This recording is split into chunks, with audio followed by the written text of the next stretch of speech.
me. You have created two powerful books. We have a third book we know coming up soon in the future, but this was just incredible.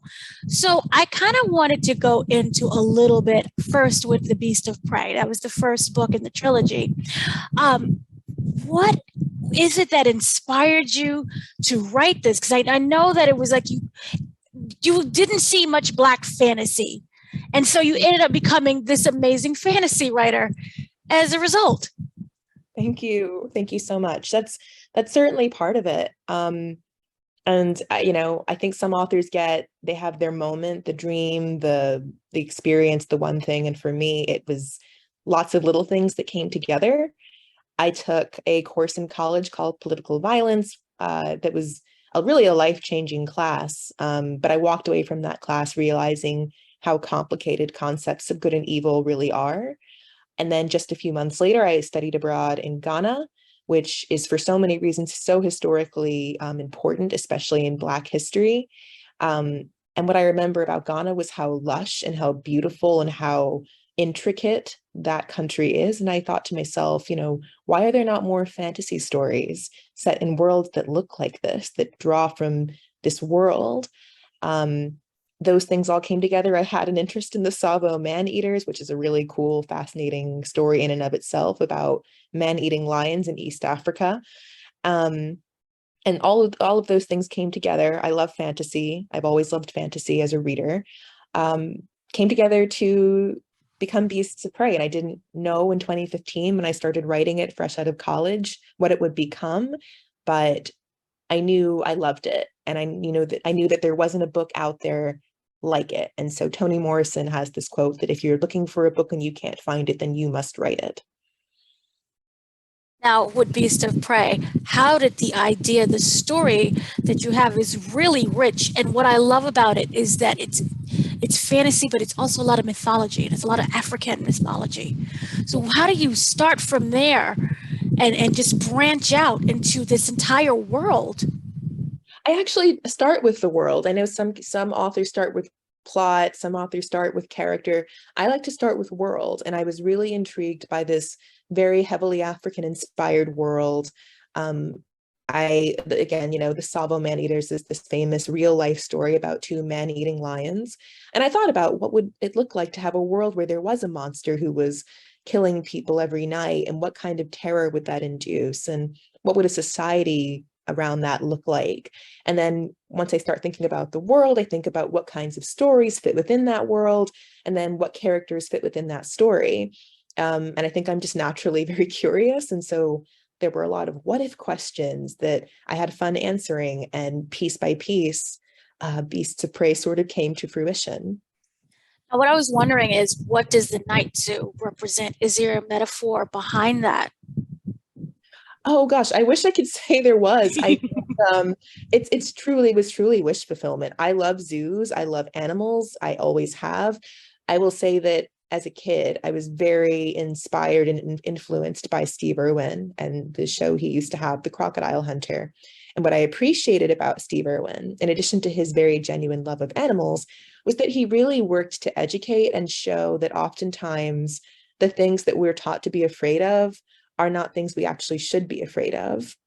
And that once we get to, understand, in this case, in the animal's perspective or someone else's perspective, we gain empathy. And so Koffi's working at this zoo full of quote unquote dangerous creatures, and some of them maybe are dangerous, but she has an empathy for them, and her mother has an empathy for them. And they understand that it really depends on who's the one telling the story, who controls the narrative. Because they get to decide what is dangerous and what is not dangerous. And we know that there are groups of people in the real world who have been demonized and vilified based on who's telling the stories about them. So I don't know if I planned a metaphor, but I definitely wrote about the things that I thought were cool. Okay, now that's what I kind of really love. Everyone can come up with their own interpretation of what it represents. And so with the names please forgive me if I'm mispronouncing the names, because in our own head we come up with our own stuff. So exactly. Is it Ekon?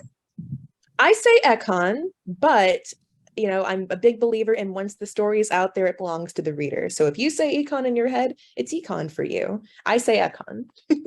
Okay.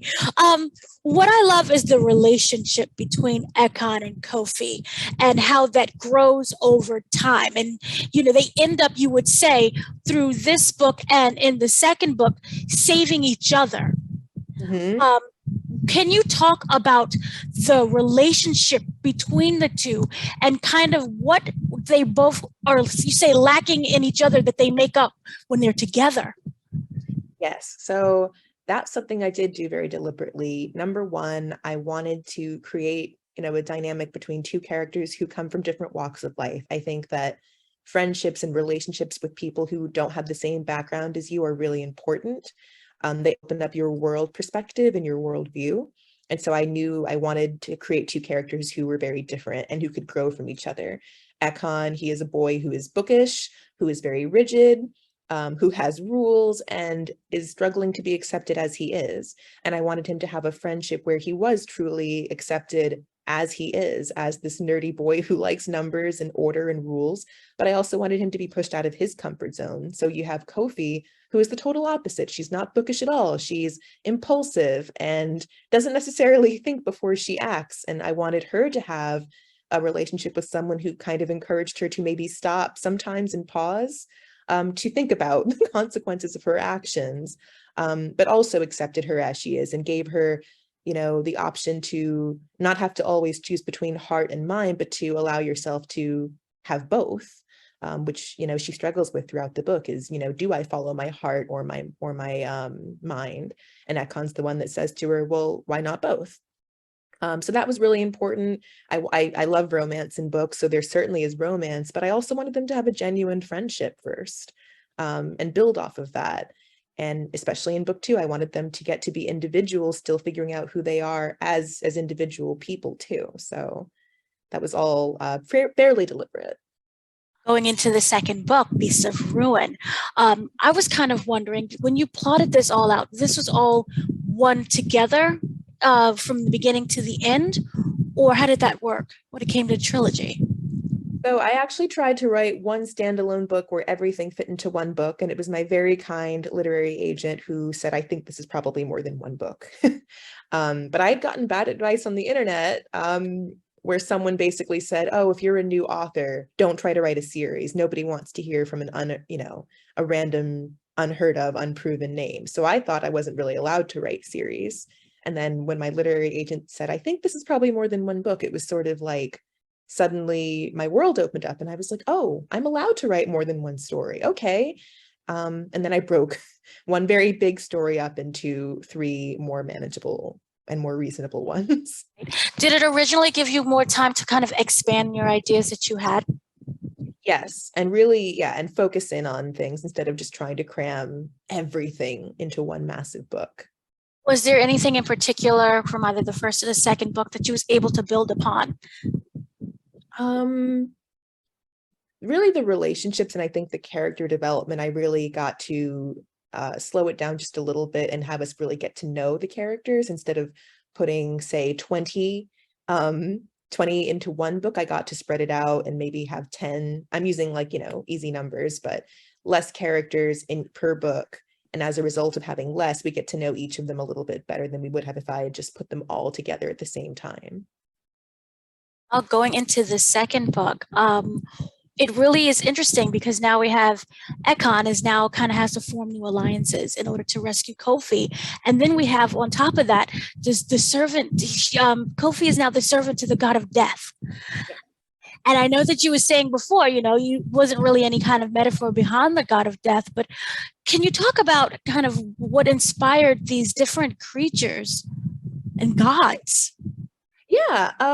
Well, growing up, I loved mythology. And as a kid, I only knew about Greco-Roman mythology. I had no idea there were mythologies from other parts of the world.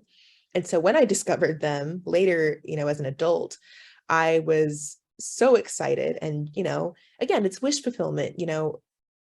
I I was looking for fantasy books that drew upon these histories and these mythologies that I had discovered, and I wasn't finding a lot of them. So I wrote what I thought was cool.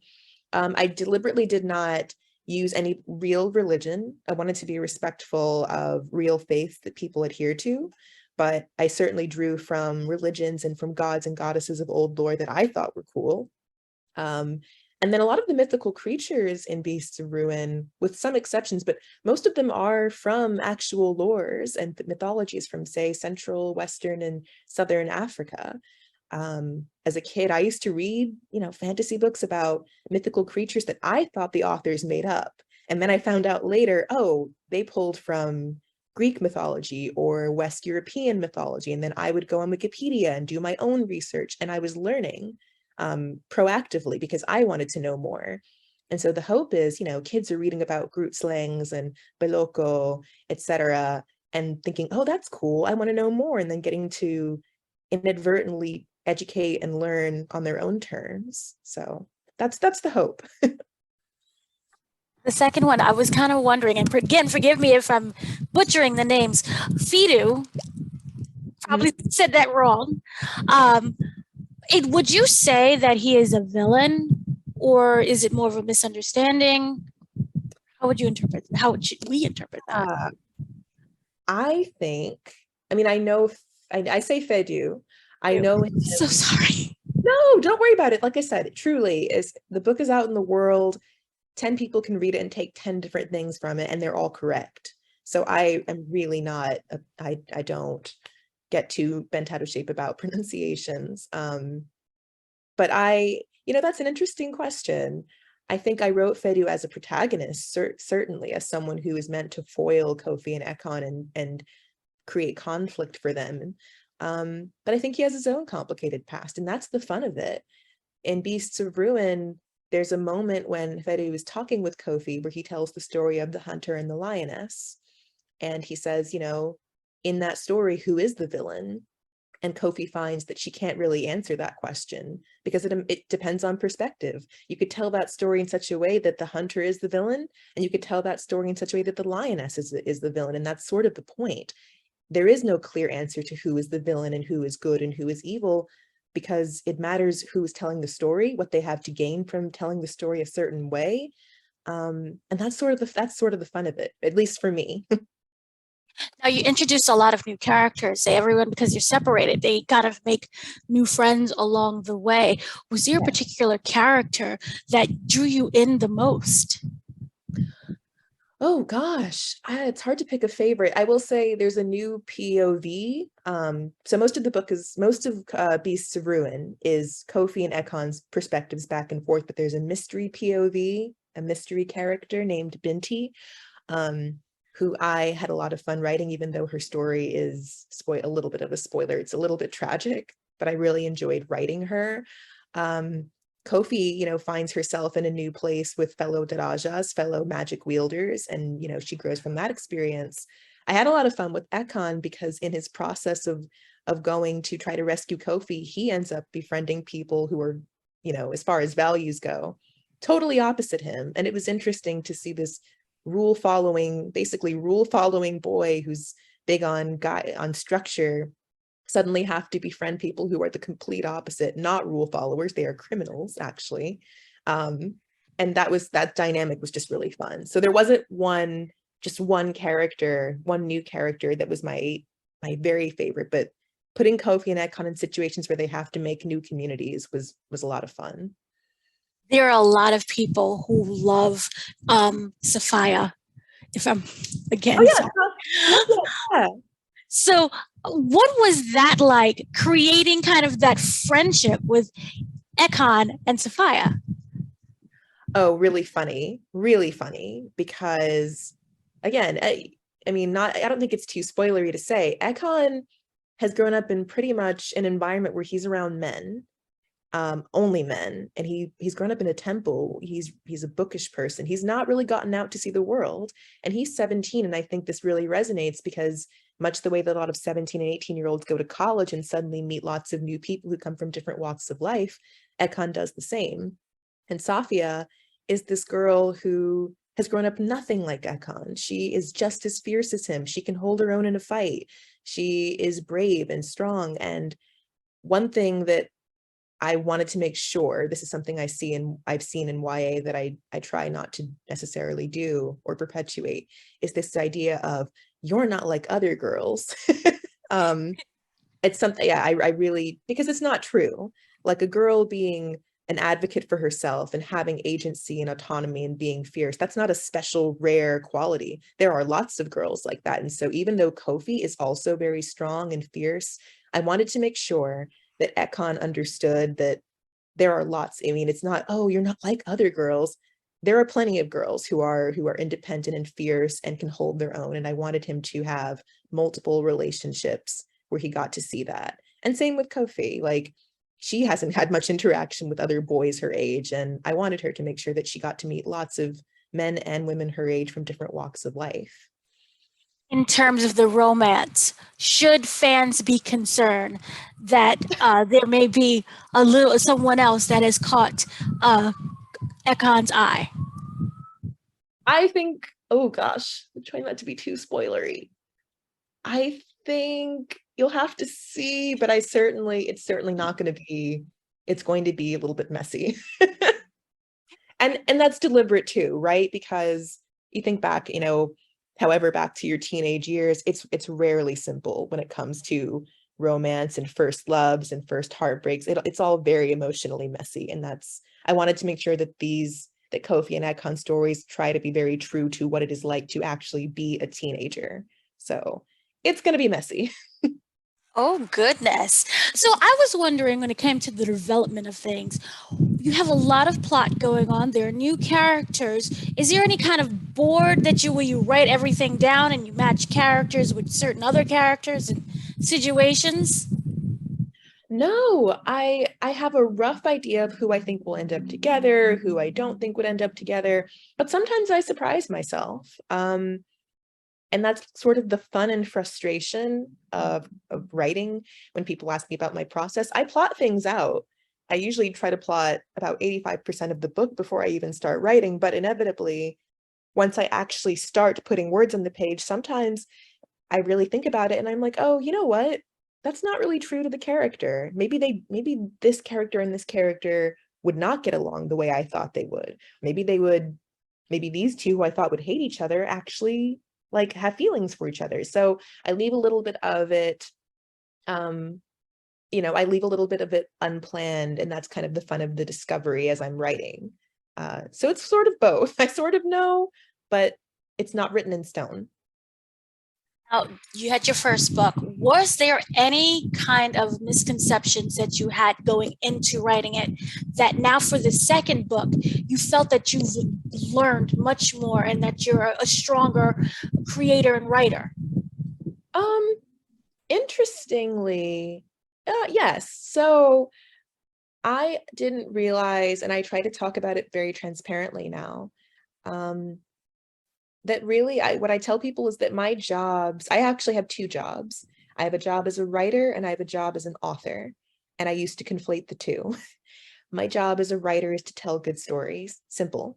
My job as an author is to sell stories and to be a public figure that is marketing and promoting my books and being on Instagram and TikTok. And I think I used to put a lot of undue pressure on myself because I felt like I had to be doing both all the time, constantly at 100%. And that's exhausting. And so what I tried to do more so with book 2 and now book 3 is really respect and separate those two aspects of my job. So there are days when I may not check my email. I may not post anything on Instagram or TikTok. I'm just writing. I'm just lost in the words. And then there are days when I may not write a single word, but maybe I got to answer emails and interact with readers and educators and do the other things that are also part of my job. And I don't beat myself up as much as I used to about not being able to do everything all at once. So I didn't know that as a debut, and I've come to understand it now, and I'm really glad that I know that now. Wonderful. Also, there's a beautiful magic system that you've created, and I love how it's right on the front page, so we can get a breakdown of everything. Can you talk about the inspiration behind the magic? Was it all fully researched, or did it just come like from you and your own creativity? I think it started with Beasts of Prey. I wanted to create a magic system that sort of reflected emotional intelligence. Again, thinking about being a teenager and how, of all the different pieces, like, I'm 29 at the moment. And when I think about my whole life, the most vivid, memorable part of my life thus far was my teenage years. And something that I had to learn from, age 17 to about 23 was emotional intelligence, and this idea of really acknowledging your feelings, not suppressing your feelings, not running away from your feelings, not ignoring your feelings. Because when you do that, they don't, the anxiety, the fear, the anger, these emotions don't go away just because you're suppressing or ignoring them. They just tend to fester and come out in different ways. And so that was a really important part of my growth as a human being. And I wanted to create a magic system that reflected that. So Koffi is a Daraja. The word Daraja means bridge. And her magic system is based on emotion. She has to be in an emotionally sound place in order to use the magic in this world, which is called the splendor. And when she is not in an emotionally sound or emotionally intelligent place, the magic has adverse effects on her. And I thought that was just a cool analogy for making sure that you're checking in with yourself mentally, because if you don't, maybe in the real world, maybe like the magic won't poison you, but other things can happen to you. You can make yourself actually physically sick when you let things like anxiety and fear and anger just fester within you. So that really came from my own personal growth. Is there anything that you can tease from the third book? Oh gosh. I try to write books, that build off of each other. And I really believe in reckoning with consequences. So Koffi and Ekon make decisions in Beasts of Prey that have consequences in Beasts of Ruin, and they make choices at the end of Beasts of Ruin, especially Koffi, that have consequences in book 3. And things are really going to kind of hit the fan and culminate in book 3. And I think, yeah, I don't know about how much I can say without being spoilery, but some pretty big things happen. Okay, that's good though. Big things. I like that. So Try to thank be big. you so much for speaking with me. Thank you so much for taking the time and for having me. No problem.